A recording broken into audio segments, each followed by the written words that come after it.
우리는 어제 사울의 죽음으로 이제 사무엘상, 사실 이제 지난 5월 8일부터 사무엘상을 묵상했는데요, 58일의 여정을 마쳤습니다.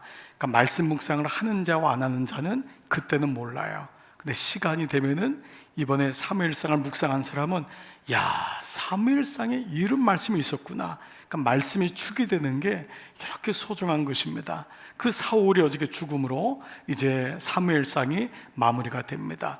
자, 그러나 여러분 이제 몇 주 동안 계속 말씀드리지만 사울과 다윗의 차이는 별반 차이가 없습니다. 그야말로 50보 100보, 똥 묻은 개, 겨 묻은 개, 누가 낫다고 할 수가 없습니다. 그런데 왜 하나님은 다윗을 구원해 구속의 그 은혜를 베풀고 사울은 이렇게 비참한 죽음을 맞이했을까? 여기에 대한 궁금증은 있어야 됩니다.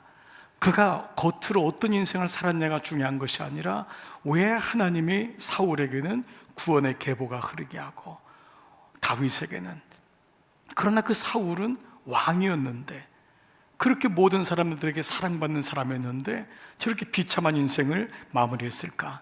이것이 오늘 여러분 칼럼에 쓴 한 끝입니다. 2%. 믿음이란 것은 만만한 것이 아닙니다. 처음 믿을 땐 모르지만 그 위에 올라가면 믿음에는 아주 군소하지만 작은 차이가 있습니다. 공부를 잘하는 아이들 보면은요, 한두 문제 때문에 당락이 결정됩니다.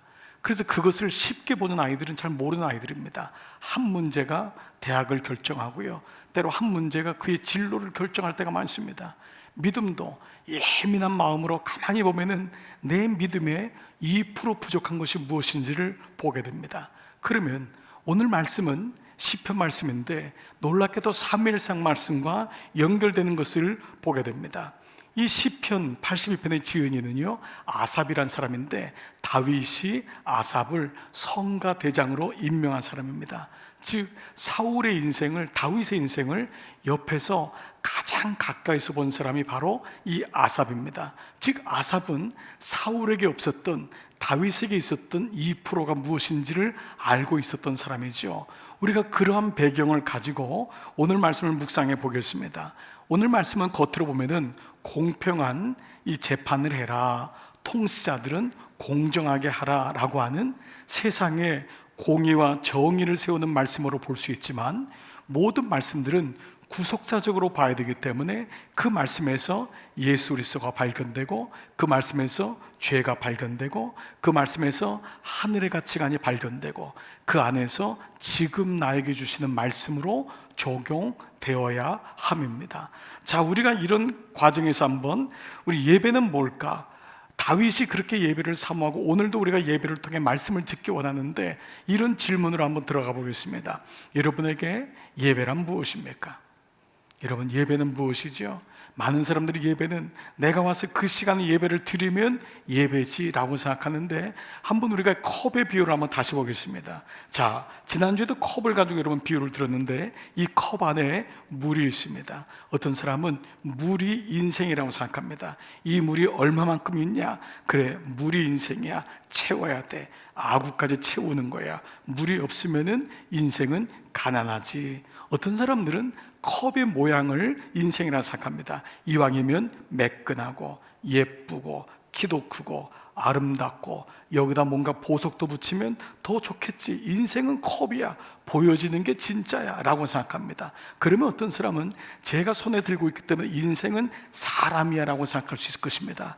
어떤 사람을 만나냐에 따라서 그 인생은 달라지기 때문에 역시 결혼 잘해야 되고, 자녀들 잘 만나야 되고, 좋은 직장에서 멘토 잘 만나야 돼 라고 합니다. 그런데 가만 보니까 물은 아무리 좋아도 흘러내버리면 끝입니다. 컵이 아무리 좋아도 떨어지면 땅에 부서지고 흙이 됩니다. 이 컵을 쥐고 있는 제가 아무리 대단한 것 같아도 기껏 해봤자 80년, 90년 사는 것이 인생입니다. 그러면 무엇을 봐야 됩니까? 물이 아니라, 컵이 아니라, 사람이 아니라 하나님이 보여야 됩니다. 이게 예배입니다. 예배는 하나님이 보여지는 것입니다. 그러나 이 땅에서는 하나님이 잘 안 보여요. 손에 쥔 것이 보이고, 자녀가 보이고, 명예가 보이고, 돈이 보일 때가 많아요. 그런데 하나님이 우리를 예배로 초청해서 신령과 진정으로, 성령과 말씀으로 내게 예배하라, 나를 보라는 것입니다. 오늘도 보이는 것 보이지 말고 하나님 보시기를 축복합니다. 오늘도 하나님이 내게 뭐라고 말씀하시는가, 이것이 예배인 것입니다. 이러한 관점에서 오늘 말씀을 살펴보면요, 82편의 구조는 두 가지입니다. 먼저 하나님이 어떤 분인지를 선언하고 그 뒤에 설명하고 있어요. 우리가 매일 말씀마다 묵상하는 때 첫 번째 주시는 질문이 뭐죠? 하나님은 누구신가? 이게 제일 중요합니다. 예배가 하나님이 누구신가를 아는 것처럼 말씀 묵상도 내게 먼저 적용되는 사람은, 똑똑한 사람은 그걸 적용을 빨리 해요. 그런데 믿음 있는 사람은 하나님이 누구신지를 봅니다. 말씀을 보면 금방 보이는 분이 있어요. 왜 그러냐 하면 이게 적용이 되기 때문에 금방 보여요. 이 똑똑하신 분은 성경이 금방 보여요. 그런데 그 사람이 믿음이 있다고 나지 않습니다. 하나님이 어떤 분인지는 시간이 걸립니다. 그래서 매일 성경의 모든 묵상의 첫 번째 질문은 뭐냐면 하나님은 어떤 분이신가? 이것이 중요합니다. 시간이 더디돼도 하나님이 어떤 분이신가? 그러면 그 하나님을 뭐라고 합니까? 오늘 1절 말씀 같이 한번 읽겠습니다. 시작. 하나님은 신들의 모임 가운데 서시며 하나님은 그들 가운데 재판하시느니라. 보십시오. 여러분, 이것은 그 당시 문학적인 배경인데 시인은 상상을 하고 있는 것입니다. 하나님이 모든 신들, 블레셋과 암몬과 모든 신들이 모인 가운데서 하나님이 그 가운데 서 계신다. 이것을 상상하는 것입니다. 이것은 또한 그 당시 문학적인 기법입니다. 그런데 여기 마지막에 그 가운데 재판하시느니라, 이 재판한다는 단어와 그 다음 말씀들을 보면은 이것은 신들에 대한 얘기가 아니라 바로 신들처럼 권위와 힘을 준 이 땅의 재판관들과 통치자들에게 하시는 말씀인 것을 알 수 있습니다. 그리고 또 하나님이 내게 그러한 힘을 주셔서 잘 다스려라, 잘 관리해라, 잘 통치하라고 한 나에게 주시는 말씀이라고 할 수 있습니다. 그런데 그 사람들이 어떻게 됐습니까? 2절, 너희가 불공평한 판단을 하며, 여기서는 하나님 없는 판단이란 뜻입니다. Unjust judgment, 하나님이 없이 된 판단을 해요. 즉 어느 날 통치자들 마음속에, 재판관 마음속에 하나님이 사라졌다는 말입니다. 그리고 악인의 납보기를 언제까지 하려느냐? 악인과 친구돼요. 그 악인을 언제까지 만나겠느냐? 악인들의 마음을 기뻐하는 것을 언제까지 하려느냐라고 하는 변질된 모습을 보여주고 있습니다. 여러분, 이것이 오늘 1절과 2절에 하나님이 나를 재판관으로 삼으시고 하나님이 나 같은 사람에게 신들에게 주는 통치자로 삼으셨는데 너에게 하나님이 사라지고 너가 언제 악인과 함께 더불어 살겠느냐라고 말씀하십니다. 여러분, 무슨 말씀이죠? 우리에게는 아주 작은 2%가 있습니다. 사실대로 이것이 잘 안 보이는 분들도 있습니다. 그런데 가장 위험한 것이 있습니다. 내 스스로가 재판관 되는 것입니다. 내 스스로가 통치하는 것입니다. 내가 법이 될 때가 있습니다. 하나님이 내게 주신 은혜는 하나님을 바라보라는 건데 내가 부자가 될 때가 있습니다. 하나님이 부자이신데, 하나님이 아름다운 분이신데 내 아름다움에 취해 있을 때가 있습니다. 세상에 예쁘고 아름다운 것이 얼마나 매혹적입니까? 그러나 사실 그것도 오래가지 못합니다. 세상에 있는 그것이 아닌 그것을 비추어 하나님을 보라고 하는데 지금 나는 나를 보고 누군가를 평가하고 비판하는 재판관이 되었다는 것입니다. 그래서 스스로가 재판관이 되고 판단자가 되고 내가 해석하게 되고 내가 판단합니다. 여러분, 이 판단과 해석은 자기에게도 적용되고 다른 사람에게도 적용됩니다. 다른 사람의 약점이 잘 보이는 사람이 있습니다. 아니, 어떻게 저렇게 장사를 하지? 아니, 어떻게 저렇게 했어? 건강관리를 어떻게 저렇게, 일하는 것도 저 사람 하는 게 별로 신통치 않게 보입니다. 내가 하면 이렇게 했을 텐데. 근데 그런 경우가 오늘 사실 말씀의 부분인데 이것이 필연적으로 가는 코스가 있습니다. 바로 정죄입니다. 정죄, 이게 성경적인 언어인데요, judgment라고 하는 것입니다. 죄 있다고 하는 것입니다. 어떻게 인생을 저렇게 살아? 그것이 내 입에서 내가 판단자가 되어서 그렇게 가는 것입니다. 공부 잘하는 사람이 대부분 그렇지 않기를 원하지만은 잘못하면은 못하는 아이들이 이해가 안 갑니다. 아니, 공부를 저거밖에 못해? 왜 그러지? 그 안에 뭐가 생기죠? 이상한 교만이 생길 때가 있습니다. 그리고 정죄가 됩니다. 저지먼트가 되는 것입니다. 저지라는 말의 정관사 더 저지가 되면 재판관이 아닙니까? 스스로 재판관이 되는 것입니다. 지난 주일 말씀에 하나님 은혜를 받으면 투세, 내가 찔렸습니다. 이 내게 주신 은혜군요. 내가 찔렸습니다. 근데 이것이 우리 마음속에 정죄가 되면 어떻게 되냐면, 그렇게 하니 네 인생이 찔리지, 그렇게 하니까 네 인생이 그렇지 라고 하는 정죄의 영역으로 가는 것입니다. 그래서 쉽게 누구든지 판단하고 정죄하는 영역까지 가는 것입니다. 사실 신앙생활에서도 가장 문제가 되는 영역이 바로 이 부분입니다. 잘못된 해석을 되고 그로 인해서 잘못된 판단을 할 때가 많습니다. 들려지는 것으로 끝날 때가 많이 있습니다. 제가 리더십하고 회의할 땐 꼭 이런 얘기를 합니다. 꼭 장로님들, 권사님들, 우리가 여기서 얘기한 거는 일단 나가서 다 광고될 때까지는 얘기하지 마세요. 일단 다 강단에서 얘기하고 다 얘기할 때까지는 좀 참아주세요. 그래야지만 쉽게 듣고 쉽게 결정하고 판단하는 것이 교회를 덮지 않습니다. 그렇지 않으면 먼저 들어버리고 잘못된 판단을 하고 잘못된 해석을 하는 경우가 많습니다. 교회에 와서 마음을 정하지 못하거나 교회를 오랫동안 떠난 분들의 대부분은 잘못된 해석이 옵니다. 교회는 그런 곳이야, 교회는 그런 데야, 뭐 다 그런 거지 라고 하는 잘못된 해석이 그 안에서 잘못된 판단을 하게 됨으로 인하여 오랫동안 주님을 떠나게 되고 주님 앞에 나오지 못하는 경우가 많이 있습니다. 목회를 하다 보니까요, 사람들이 잘 보입니다. 저분이 이렇게 했으면 좋을걸, 왜 저렇게 하지?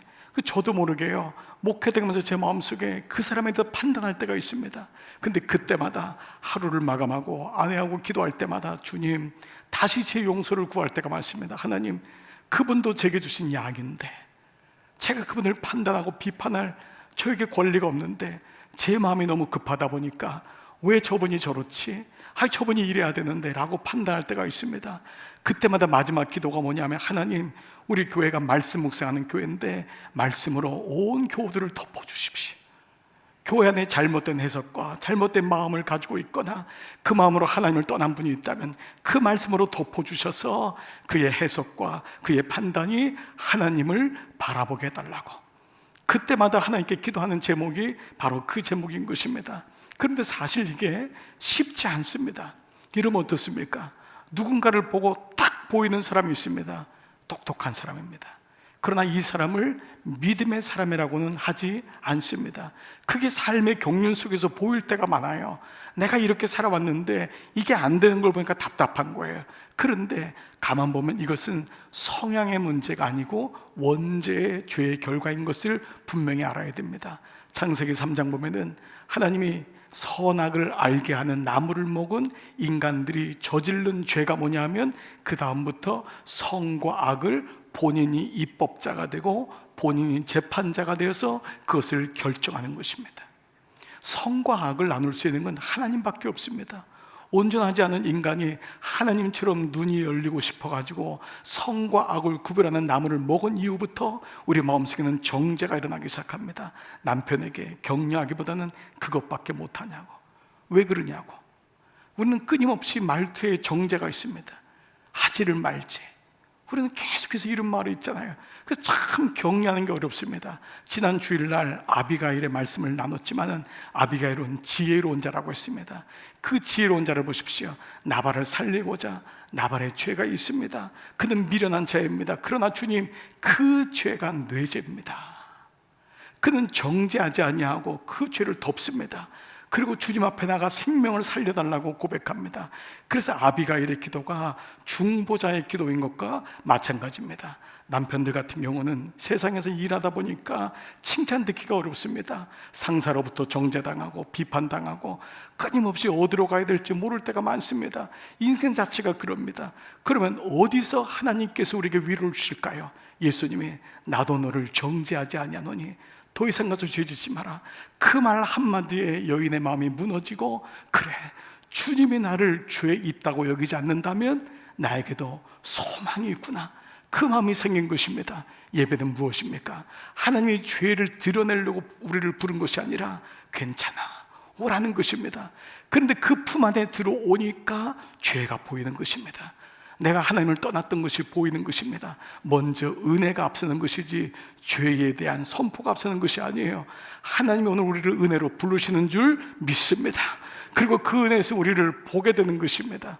오늘 이와 같이 우리 마음속에 원죄가 있어서 스스로가 입법자가 되고 재판자가 되고, 이것이 최초의 살인이 가인이 아벨을 마음에 들지 않아 쳐 죽이는 일이 인류의 비극과 전쟁의 시초가 된 것입니다. 근데 기준이 누구죠? 바로 내가 기준된 거예요. 결혼 생활이 처음부터 어려운 이유는 나와 내가 기준이 된 두 사람이 만나기 때문입니다.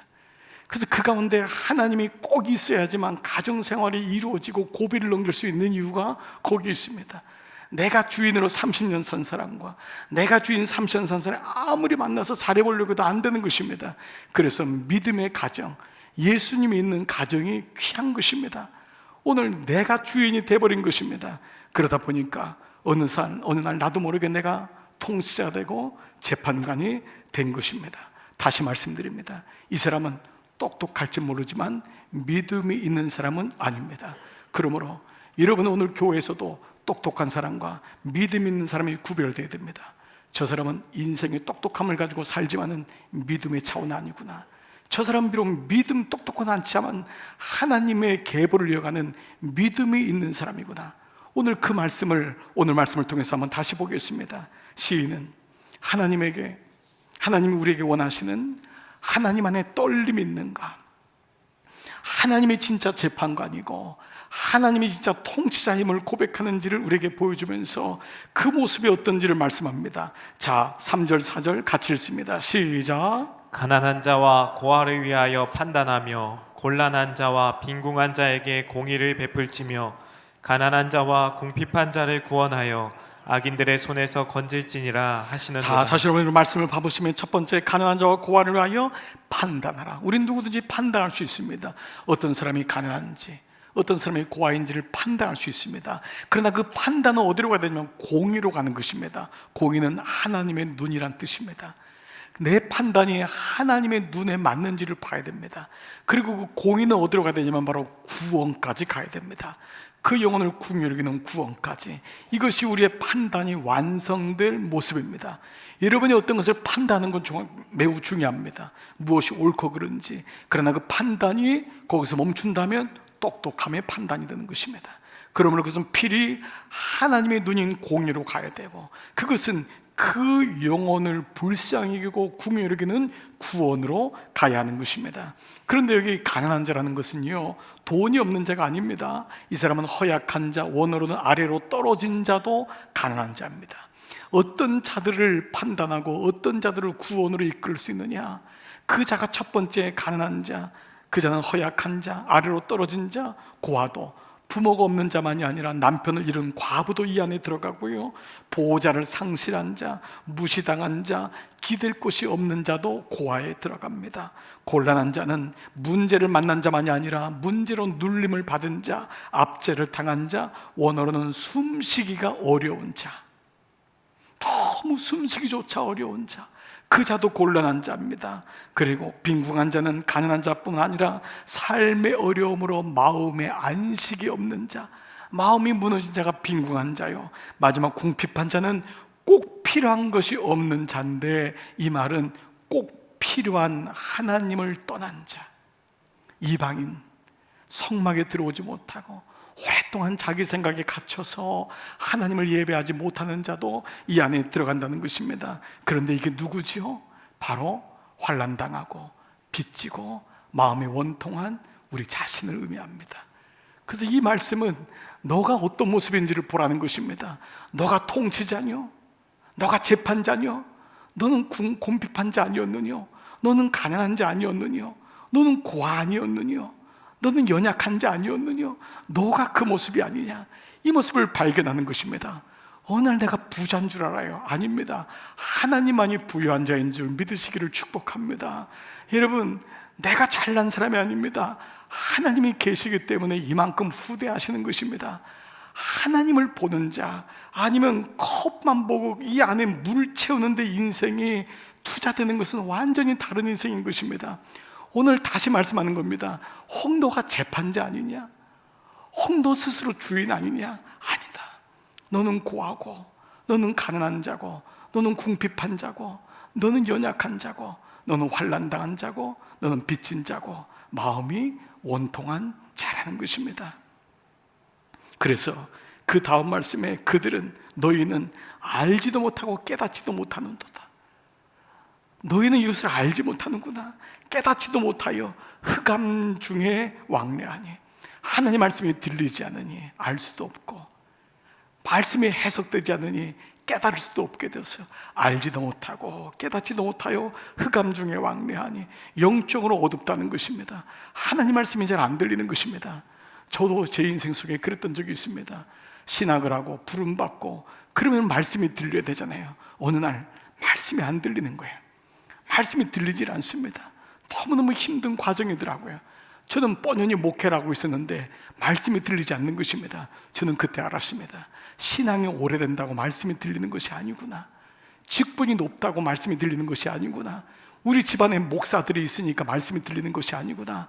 하나님 안에 내가 어떤 자인지를 봐야지만이 말씀이 들리는구나. 내가 어떤 자인지를 알아야 됩니다. 그래야지만 그의 말씀이 들리는 것입니다. 자녀가 부모의 음성을 듣는 건 자기가 자녀인 걸 알아야지만 부모의 음성이 들리는 것입니다. 지가 부모의 머리 위에 올라가 있는데 부모의 말씀이 들릴 리가 없습니다. 자녀는 자녀의 자리에 있을 때 하나님 말씀이 들리는 것처럼 내 영적인 모습이 어떠한지를 고백할 때 비로소 알게 되고 깨닫게 됩니다. 그렇지 않기 때문에 영적으로 흑암 중에 왕래하니 땅의 모든 터가 흔들리는도다. 그의 종국, 이거는 완벽하지, 이 정도면 은퇴 후에 문제없지, 아닙니다. 모든 인생은 흔들립니다. 내가 아무리 잘하고 싶어도 이 땅은 영괄되어 있기 때문에 우크라이나에서 전쟁 터졌더니 이것이 모든 주가를 흔들고 미국의 경제를 흔들고 있지 않습니까? 미국이 한번 흔들리니까 한국이 흔들리고 다 연결되어 있는 것입니다. 어느 곳도 안전지대는 없다는 것을 말씀하고 있습니다. 그래서 어떻게 됩니까? 6절 7절 내가 말하기를 너희는 신들이며 다 지존자의 아들들이나 하였으나 너희는 신과 같은 성품을 주었고 자녀이고 지존자고 가장 존귀하다고 했는데 그러나 너희는 알지도 못하고 깨닫지도 못하니 사람처럼 죽으며 고간에 하나같이 넘어지로다. 우리 인생에 닥친 것이 무엇입니까? 죽음입니다. 어떤 분은 나이가 70 넘었는데도 늘 제게 건강을 자랑하는 분이 있습니다. 80 넘었는데도 목사님 나 이만큼 건강합니다. 아니더군요. 인생은 어느 순간에 약하다고 하는 분이 오래 사십니다. 우리 교인들도 보니까요, 늘 아프신데 장수하세요. 어떤 분은요 건강하다면서 심장마비로 가십니다. 여러분, 인생이란 게요, 내가 할 수 있는 게 인생이 아닙니다. 그래서 하나님은 뭐예요? 죽음이 있다. 모든 사람이 죽는다. 모든 사람이 고관처럼 넘어지는도다. 인생이 크게 다르지 않습니다. 저 사람은 어떻게 저런 인생을 살지? 아닙니다. 이 사람도 나도 똑같은 고난 속에서 살아가는 것입니다. 인생이 크게 별반 다르지 않다는 것을 오늘 보게 되는 것입니다. 나발을 보십시오. 하나님의 신들과 같은 부를 주었습니다. 아비가일 같은 지혜로운 아내를 주었지만 그는 알지도 못하고 깨닫지도 못하는 자가 되어서 이새가 아들이 누구뇨? 다윗이 누구뇨? 그는 매일같이 왕 같은 잔치를 베풀고 먹고 마시면서 자기가 왕인 줄 알고 살았습니다. 그 기쁨을 누리다가 살았는데 어느 날 마음이 낙담되어 돌처럼 굳어서 심장마비로 죽습니다. 오늘 우리 인생이 마찬가지입니다.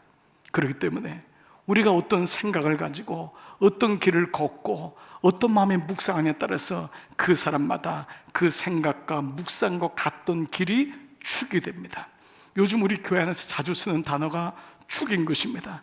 내 인생의 축이 무엇으로 돌아가냐, 우리 가정은 무엇으로 돌아가냐, 그것이 축입니다. 교회도 돌아가는 축이 있습니다. 하리케인도요 그냥 돌지 않습니다. 그 안에 씨가 있습니다. 핵이 있습니다. 코어가 있습니다. 그것을 가지고 돌아가는 것입니다. 인생에 내 혼자 돌아가는 것이 아니라 많이 부단히 걸어 가다 보면 길이 생기고, 그 울창한 숲에도 길이 생기는 이유는 그것이 길이 된 만큼 걸어갔기 때문입니다. 그렇다면 우리 인생에서 누군가를 끊임없이 판단하고 또 스스로도 판단하고 스스로 좌절하고 비하하고 자기가 비하당하는 것만큼 끊임없이 누군가를 끌어당기고 자기가 열등감이 많으니까 누군가가 잘 되는 꼴을 못 보고 정죄하고 이 모습이 계속 보챔으로 인하여 결국 자기의 인생도 망하고 사랑하는 아들도 잃고 딸도 잃은 인생이 있습니다. 바로 사울입니다. 우리가 사울의 계보를 따르지 말자는 것은 사울의 계보가 바로 어휘, 언어적인 유의지만은 똑똑한 비판의 축이 있었기 때문입니다. 그는 그것이 똑똑하다고 생각했습니다. 내가 생각하는 게 옳아. 그래서 다윗을 죽이기로 작정한 다음에 평생 다윗을 쫓아다닙니다. 아들 요나단도 이놈 쓸데없어 나하고 대적하는군. 요나단을 해서 축을 세웠습니다. 요나단 내쫓습니다. 그는 딸 미갈도 다윗하고 결혼시켰지만 마음에 들지 않으니까 다른 집으로 시집 보냅니다. 뭐지요? 똑똑한 비판의 축이 그 안에 있는 거예요. 그런데 반면 무엇이 다윗을 하나님의 마음에 기뻐하는 자로 만들었을까? 이 바보 같은 사람들 보십시오. 아버지와 형들에게 인정받지 못하고 그렇게 왕따 당하는데 아무 얘기도 안 하는 거예요. 아버지는 이 아들의 존재 가치도 몰라요. 큰형은 이 동생 정말 뭐 양만큼이나 볼까? 양치지 왜 여기 왔냐? 네가 지금 장난으로 하느냐? 이렇게 대접받지 못하는데도 아무 말하지 않습니다. 골리앗을 넘어뜨린 대가는 13년 동안 광야 생활이었는데 다윗은 한 번도 자기 인생을 불평하지 않습니다. 이런 바보 같은 인생이 어디 있습니까? 자기를 따라서 아둘람에 들어온 사람 환난당하고 빚지고 마음이 원통한 자 400명, 자기도 힘든데 가난한 사람, 마음이 원통한 사람, 이 사람 400명이 하는데 이 사람을 거둬먹입니다. 이런 바보 같은 사람 어디 있어요? 어느 날 그렇게 자기를 죽이겠다고는 사울이 눈앞에 있는 거예요. 2번이나 기회를 줬다고 옆에서 죽이십시오. 이때가 기회입니다 하는데 이거를 못 죽여요. 손이 덜덜덜덜 떨려가지고 옷을 베는데도 마음에 찔려서 못 죽이는 이런 바보 같은 인생이 어디 있습니까? 블레셋 아기스 왕에게 얹혀 살면서 한 번 그게 바른 소리 하지 못하고 1년 4개월 동안 새빵살이 하면서 말 한 번 못한 게 인생이 다윗 이 바보 같은 사람이 어디 있습니까? 그래서 블레셋에서 이긴 다음에 전리품을 가지고 얘기했는데 600명이 가다가 200명이 못 갑니다 했더니 200명에게 그 사람 전쟁에 가서 칼 한 번 쓰지 않은 사람인데 그 사람들에게도 똑같이 전리품을 나눠주는 이 바보, 산수도 못하는 이 바보가 어디 있습니까? 게다가 전리품을 자기를 탐탁치 여기지 않는 유대의 장로들, 지파 12지파의 장로들에게 그렇게 선물하는 이런 바보가 어디 있습니까? 전쟁터 가는데 애굽 소년이라고 주인에게 버림받은 애가 굶고 있으니까 그에게 포도주하고 떡을 주는 이런 바보가 어디 있어요? 그래서 이 바보, 이 축을 가리켜서 바보 같은 떨림의 축이라고. 바보 같은 눈치도 없고 재빠리도 못하고 인생이 좀 빨라야 되잖아요. 뭐 하면 집도 사면 청약도 좀 빨리 하고, 누가 하면 아파트 하나 할 때 2개도 사고, 늘 전세에 있고 늘 월세에 있고, 이 바보 같은 사람 말이에요. 그런데 하나님이 이 바보 같은 다윗을 후대하시는 거예요. 이 바보 같은, 왜냐하면 이 바보인 떨림이 있거든요. 떨림에. 그러면 가나안에서 떨림이 있을까요? 가나안에도 떨림이 없는 사람이 있습니다. 부함에는 떨림이 없을까요? 부에도 떨림이 있는 사람이 있습니다. 중요한 건 그 안에 하나님이 있냐 없냐예요. 떨림이 있냐 없냐. 이제 우리가 이런 가운데 여러분, 오늘 시편 82편이 마치 사무엘상의 결론적인 말씀이라면 사무엘상 말씀이 그 나름 똑똑한 자, 그 스스로 정죄자가 되고 자기 오름의 판단자인 사울의 죽음으로 마무리가 되는데 그 마지막 말씀을 그냥 넘어갈 수 없습니다. 왜냐하면 성경은요, 처음과 마지막에는 분명히 그림자를 집어넣어요. 이것이 무엇을 의미하는지, 이것이 사무엘 하를 끌고 가는 것인 것을 예고합니다. 그래서 우리는 새벽인 시간 때문에 보지 못했지만은 오늘 보게 될 그 말씀이 31장 11절에 나오는 길르앗 야베스라고 하는 이 사람들입니다. 다 같이 한번 이 말씀을 읽어보겠습니다. 시작. 길르앗 야베스 주민들이 블레셋 사람들이 사울에게 행한 일을 듣고 모든 장사들이 일어나 밤새도록 달려가서 사울의 시체와 그의 아들들의 시체를 벳산 성벽에서 내려가지고. 여러분, 이 말씀에 아시겠죠? 사울은 비참하게 죽었어요. 그래서 다들 그를 떠난 거예요. 이 옆에 아무도 없어요. 길르앗 야베스 사람만. 그런데 이 사람들만이 그의 시체를 거둬서 장사를 지내고 7일간 금식까지 합니다. 그래도 사울이 악하다해도 한나라의 왕이었잖아요. 자기들이 세워달라고 해서 세운 사람이 사울이에요. 사울은 인물도 잘났고 키도 크고 누가 봐도 왕처럼 생긴 사람이고 무엇보다 하나님의 기름 부음 받은 사람인데 아무도 나서지 않는 거예요. 다 도망가 버린 거예요.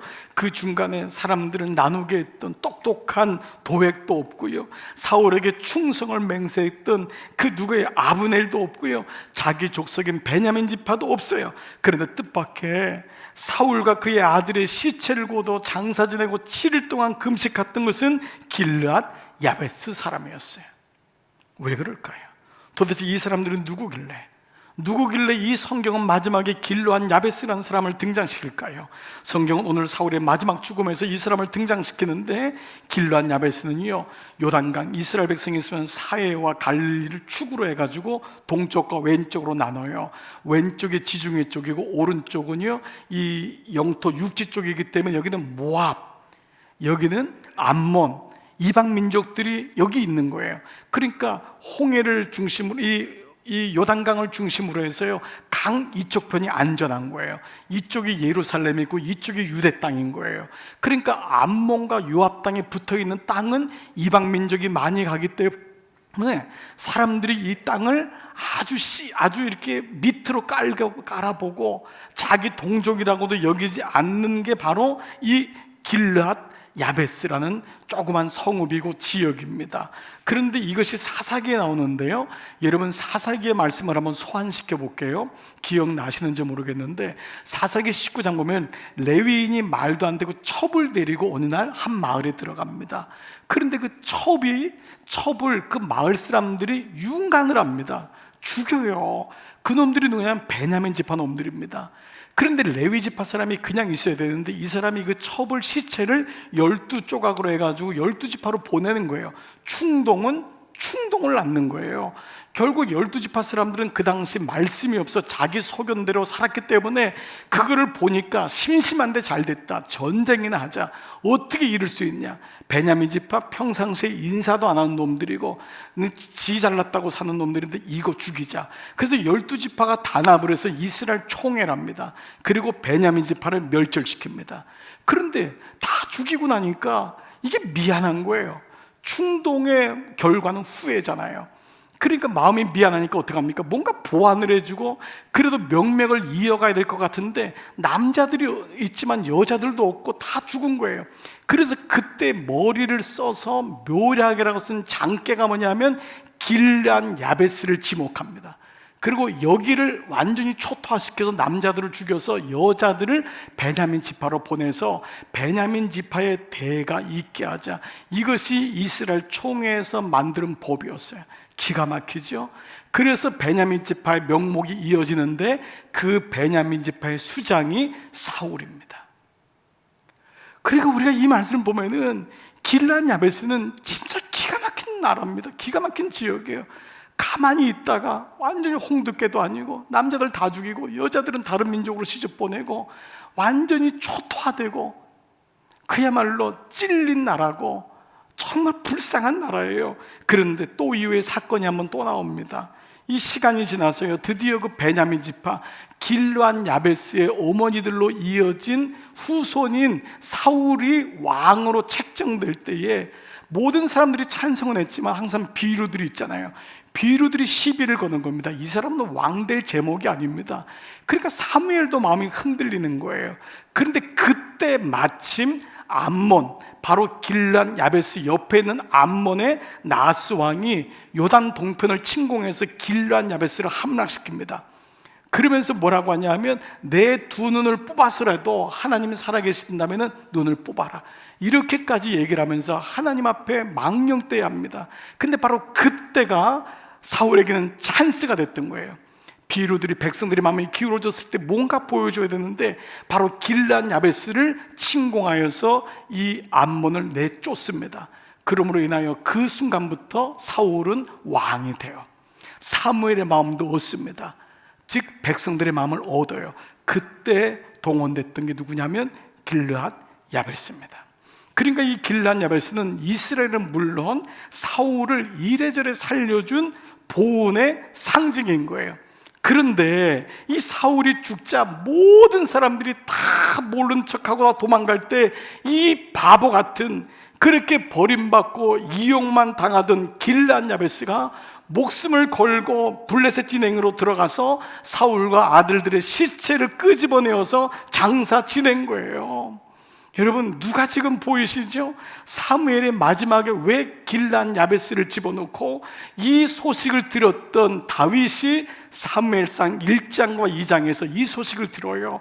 그리고 2장에서 뭐라고 하냐면은 어떤 사람이 다윗에게 말하여 이르되 사울을 장사한 사람은 길르앗 야베스 사람들을 인이다 하매 다윗이 길르앗 야베스 사람에게 전령을 보내 그들에게 이르되 너희가 너희 주 사울에게 이처럼 은혜를 베풀어 그를 장사하였으니 여호와께 복을 받을지어다. 다 같이요. 너희가 이 일을 하였으니 이제 여호와께서 은혜와 진리로 너희에게 베푸시기를 원하고 나도 이 선한 일을 너희에게 갚으리라. 뭐라고 약속을 했냐면 다시요, 너희에게 뭐라고요? 너희가 이 일을 하였으니, 이 바보 같은 일을 하였으니 이제 여호와께서 은혜와 진리로 너희에게 베푸시기를 원하고 나도 이 선한 일을 너희에게 갚으리라. 나도 이 선한 일을 갚으리라. 길르앗 야베스는 어떤 사람이에요? 그들은 약한 자요, 떨렸던 자요, 떨림을 당하는 자요, 아무 관심조차 갖지 않았던 작은 자였어요. 바로 환난당하고 빚지고 마음이 원통한 자인 예수님의 그림자인 거예요. 이것이 사사기에서 아무 나쁜 일도 하지 아니하고 모든 악한 일을 그 몸으로 받았던 길르앗 야베스의 그 모습은 사무엘까지 이어지고 있어요. 이사야가 이 길르앗 야베스의 모습처럼 예수님이 어떤 분인지를 이렇게 쓰셨어요. 53장 2절 그는 주 앞에서 자라나기를 연한 순 같고, 나무가 아니에요. 주님이 나무처럼 우뚝 쓰셨으면 되는데 연한 숯은 그냥 잘라버리고 꺾어버리면 되는 거잖아요. 마른 땅에서 나온 줄기 같아서, 촉촉한 땅이 아니에요. 황폐한 사막에서 나온 줄기 같아서 고운 모양도 없고 풍채도 없은즉 우리의 보기에 흠모할 만한 아름다운 것이 없도다. 오늘 말씀을 마무리해 볼게요. 우리가 이 말씀을 가지고 한번 마지막 묵상을 해보겠습니다.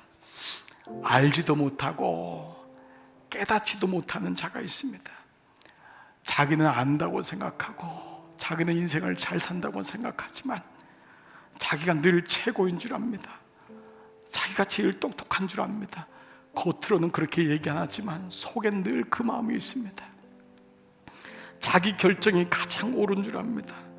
그래서 늘 스스로가 비판하고 정죄하고, 그래서 알게 모르게 어느 날 말씀이 들리지 않아요. 왜냐하면 하나님 자리에 자기가 가 있는 거예요.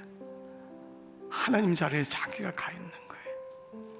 그런데 이 사람에게 어느 날 예수님의 말씀이 들리기 시작하는 거예요.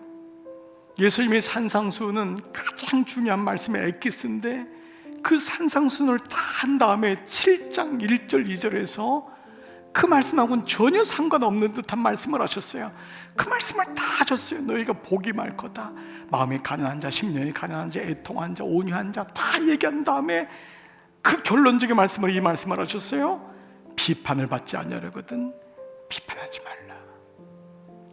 비판받지 아니하려거든 비판하지 말라. 너희가 비판하는 그 비판으로 너희가 비판을 받을 것이요. 이것은 주님의 예언이에요. 너희가 그렇게 비판하는 대로 똑같이 비판받을 것이다. 이것은 내 인생에 임하지 않으면 우리 자녀에게도 임하는 거예요. 예언은 성취되기 때문에. 그래서 이것을 끊어야 돼요. 끊지 않으면 평생 비판하는 인생으로 삽니다. 이 세상의 구조가 이렇기 때문에 흑백 논리로 정치 진영으로 바뀌어서 모든 사람들에게 비판하라는 거 아니에요. 모든 사람들을 정치화시키는 거 아니에요. 근데 하나님 말씀에서 그 주님이 뭐라고 해요? 비판하는 그 비판으로 너희가 비판을 받을 것이요, 그런데 소망의 메시지가 있습니다. 너희가 헤아리는 그 헤아림으로. 근데 웬일이에요? 헤아리는 헤아림으로, 너희가 궁유를 베푸는 그 궁유로, 그 관대함으로 너희가 헤아림을 받을 것이니라. 저는 이 말씀에서 한 가지 분명히 깨닫는 게 있습니다. 이게 2%라면 여러분이 여러분의 인생을 하나님 앞에 볼 때 그래도 후대하시다고 생각하는 것은요, 여러분이 어떤 판단을 잘해서가 절대 아닙니다. 이 말씀의 묵상대로 여러분이 알게 모르게 헤아렸던 적이 있어요. 알게 모르게 여러분 인생에서 누군가를, 여러분 자신을 헤아렸던 적이 있는 거예요. 비판의 영이 날카로워 그렇게 살다가도 어느 날 웬 은혜입니까? 내가 헤아리고 있는 거예요. 내가 헤아리고 있는 거예요. 그 은혜가 있었던 것, 하나님이 내가 몰랐던 것, 내가 모르고 했던 걸 기억하시고 후대하시는구나. 다윗이 아마 천국에 갔을 때 하나님께 그랬을 거예요. 하나님, 도대체 이유가 뭐예요? 저 사울은 이렇게 되고 네가 그때 바보 같았거든. 네가 그때 바보같이 떨렸거든. 네가 그때 바보같이 살았거든. 근데 내가 그것을 알기 때문에 내가 너를 후대해 준다는 거예요. 후대는 하나님이 갚으신다는 것입니다. 오늘 그 믿음이 있기 때문에 이 자리에서 예배 드리신 줄 믿습니다. 저는 여러분에게 세상의 은혜도 이왕이면 있기를 바라지만은 하나님의 후대하심이 있기를 축복합니다. 여러분 자녀의 길이 열려지기를 바라요. 정말 바른 판단하기를 바라요. 그러나 하나님의 후대하심보다 그 판단이 앞설 수는 없는 것입니다. 그렇습니다. 그래서 오늘 마지막 13절에 사무엘상 31장 13절 그 마지막 절에 그의 뼈를 가져다가, 사울의 뼈를 가져다가 야베스 에셀나무 아래에 장사하고 7일 동안 금식하였더라. 길르한 야베스, 그 가난한 땅, 천박한 땅, 쳐다보지도 않는 그 땅에 에셀나무 아래. 에셀나무의 뜻은요, 에셀나무는 상수리 나무입니다. 그래서 변하지 않는 상수리, 그래서 항상 있다. 광야에서 4계절 동안 그늘을 제공하는 게 유일하게 상수리 에셀나무입니다. 근데 이 에셀나무의 뜻이 뭐냐면 영원하신 하나님이 다스리신다. 영원하신 하나님이 다스리신다. 그 파란만장한 사울, 인생을 살았던 사울의 마침은 결국 영원하신 하나님의 다스리심 안에서 끝내게 된 것입니다. 하나님이 그마저도 품으셨다고도 말씀의 묵상이 될 수 있을 것 같아요. 사울이라고 그런 인생 살고 싶었겠습니까? 그러나 그의 보채 많았던 인생, 비판에 똑똑한 인생, 결국 영원하신 하나님의 다스림 안에서 멈춰 쓴 것입니다. 사랑하는 여러분, 살아가면서 이만큼 믿음 생활했는데도 끊임없이 누군가에 대한 비판이 생기거나 정죄감이 생길 때가 있습니까? 그때마다 그 자리를 잠깐 멈춰 보십시오. 하나님이 기뻐하지 않는구나. 하나님이 나를 후대하셨는데 내가 뭘 똑똑하다고 다른 사람의 인생을 향해서 손가락질하고 그것밖에 안 된다고 얘기할까? 하나님이 나 같은 사람도 나도 너를 정죄하지 아니하노니 했는데 그때마다 숨을 깊게 들이마셔 보십시오. 그리고 아침 새벽 큐티를 들으십시오. 그리고 오후에 그 말씀을 다시 적용해 보십시오. 하나님, 내게 말씀이 들려지게 하옵소서. 말씀이 깨달아지게 하옵소서. 그 말씀이 축이 되어 살아갈 때만이 에셀나무 밑에서 인생이 멈춰지는 것, 이 진리를 알게 하옵소서. 오늘 우리 모두 에셀나무 밑에서 여러분의 마음을 장사지내 보십시오. 그 마음이 안 되면 7일 동안 금식하며 주 앞에 기도해 오십시오.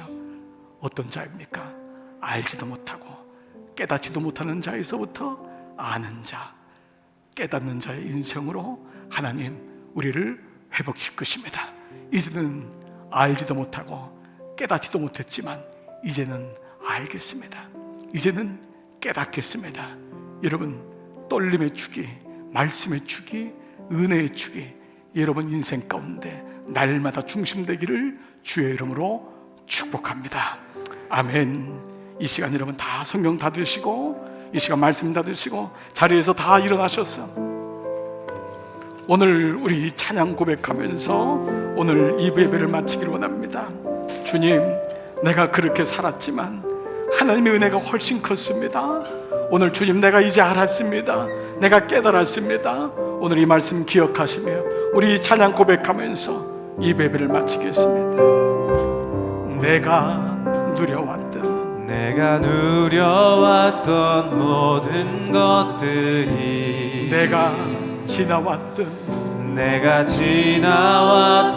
모든 시간이 나도 모르게 내가 걸어왔던 그 내가 모든 길들, 모든 순간이 그냥 된 건 아니었어요. 당연한 것 이건 역시 아니라 하나님의 은혜였습니다. 우리가 살아가는 것 말이에요. 아침에 하루가 시작되고 뜨고 하루가 끝나고 노을 계절이 바뀌는 것 말이에요. 봄의 꽃향기와 이 가을의 모든 열매 삶이 변할지라도 변하는 계절의 모든 순간이 그냥 된 것이 아닙니다. 당연한 것 아니라 은혜였어. 모든 것이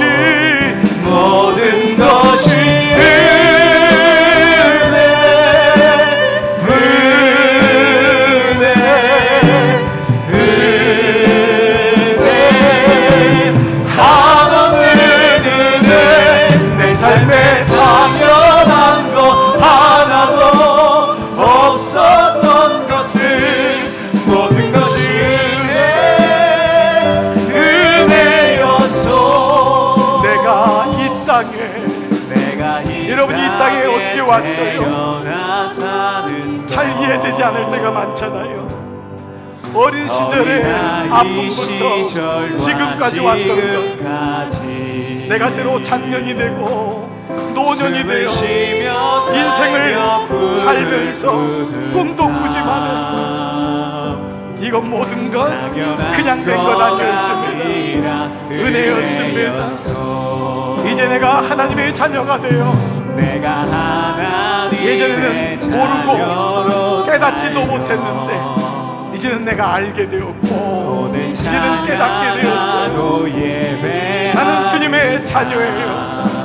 나를 위하여 복음이 전파되고 구원이 이루어질 수 있는 축복을 주셨으니 이것 또한 당연한 것 아니에요. 모든 것이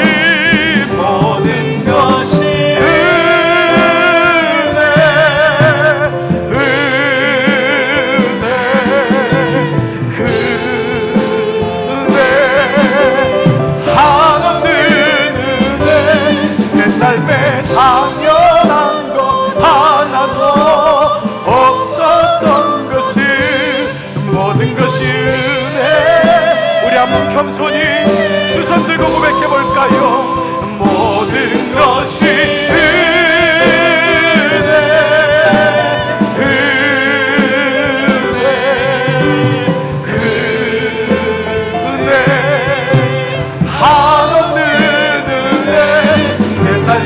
당연한 것 하나도 없었던 것을 모든 것이 은혜. 우리 한 번만 더 고백할 때 모든 것이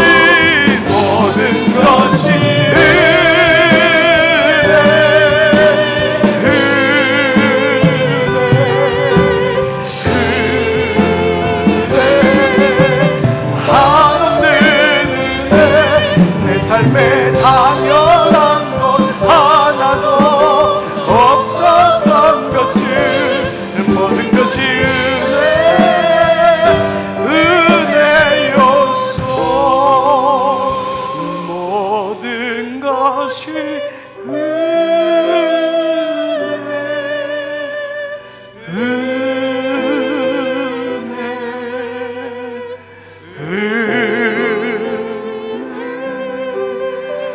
한없는 은혜. 내 삶에 당연 하나도 없었던 것을 모든 것이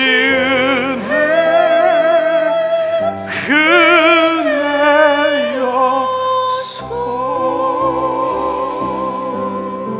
아버지, 이 글이 사는 종들의 두 손을 꼭 붙잡아 주십시오.